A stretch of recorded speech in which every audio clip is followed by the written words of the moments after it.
د پاکستان سابقه وکټ کیپر بیټسمن موین خان هم د بابر اعظم او د رضوان په حق کې اخر یو ډیره غټه خبره کړې ده. بابر اعظم او د رضوان په حق کې موین خان څه ویلي دي ډیټیل سره په خبره کو چې څنګه د پاکستان سلیکشن کمیټي چې څنګه د پاکستان کرکټ بورډ چې څنګه د پاکستان کرکټ بورډ مشران بابر اعظم او رضوان سره خپل ذاتی دښمنی پالي. د ټیم نو ول ډراپ کړي ډیر کرکټ صاحب ډیر کرکټ چې کوم لیجنډز دي سابقه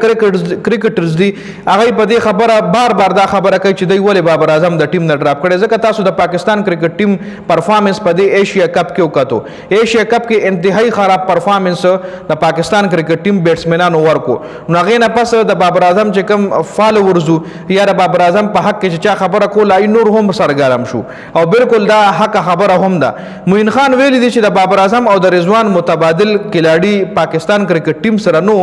بیا سلیکشن کمیټي دا دواړه کلاړیان ولې د ټیم نه ډراپ کول. د ټي ټیم نه دواړه کلاړیان ولې سلیکشن کمیټي ډراپ کړل چې دې دواړو کلاړیانو متبادل کلاړي پاکستان کرکټ ټیم سره نو دوی ولې ډراپ کول بیا او لګي داسې چې دې دواړو کلاړیانو د ټیم نه بهر کول یا دواړه کلاړیان د ټیم نه بهر ساتل دوی سره ذاتی دښمنی دوی نه وښکل کیږي دوی سره ذاتی دښمنی پالل کیږي لکه دې کې دوی قصور نشته دوی سره صرف د خلک چې کم دي پرسنل زیاتیات دي ور سره خلک ته مطلب پس خبره دوی سره جیلس کیږي یا څه وجه ده چې دوی د ټیم نه بهر کړی دي چون کې دواړو کلاړیانو متبادل کلاړي پاکستان کرکټ بورډ په ټیم کې نه دی ورچولې یو هغه پرون د یو ای خلاف هم د پاکستان بیټینګ چې کله فلاپ شو نو هغه نه هم ثابت شو چې بابر اعظم او خا دا خو پرې د پاکستان سابقه هډ کوچ چې کوم مکی آرثر هغه سو زل ټویټ وکړو چې د پاکستان کرکټ بورډ چې کوم بیټینګ لاین اپ ته اې کې بابر اعظم ولې نشته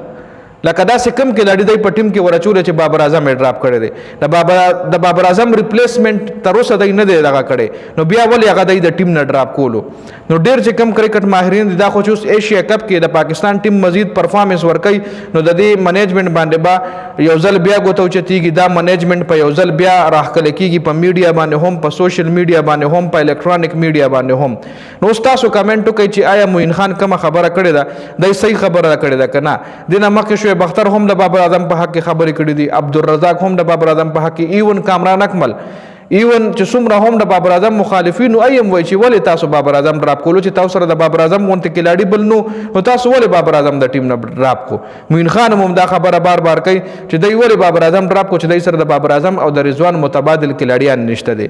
نو تاسو دې حواله سره دا خپل قیمتي رائے موږ سره کمنټ کړئ او آیا بابر اعظم د پاکستان ټي 20 ټیم کې شاملول پکار دي کنه دا غي حواله سره هم تاسو خپل قیمتي رائے موږ سره شریک کړئ. زما په خیال باندې بابر اعظم د پاکستان ټي 20 د پاکستان ون ډے د پاکستان ټیسټ ټیم د درې وړو ټیمونه او ډراپ کول پکار نه دي.